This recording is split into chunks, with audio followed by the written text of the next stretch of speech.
दोस्तों, पिछले 24 घंटे में दिल्ली में एक भी कोरोना वायरस का नया केस नहीं आया है। और ये आप लोगों के कारण नहीं हुआ। सब लोग लॉकडाउन है, सब लोग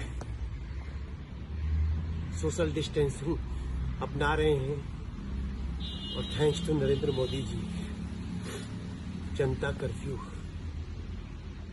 14 घंटे का, क्योंकि 9 से 12 घंटे में कोरोना वायरस समाप्त हो जाता है। WHO ने अभी हमारे प्रधानमंत्री जी की तारीफ करी है।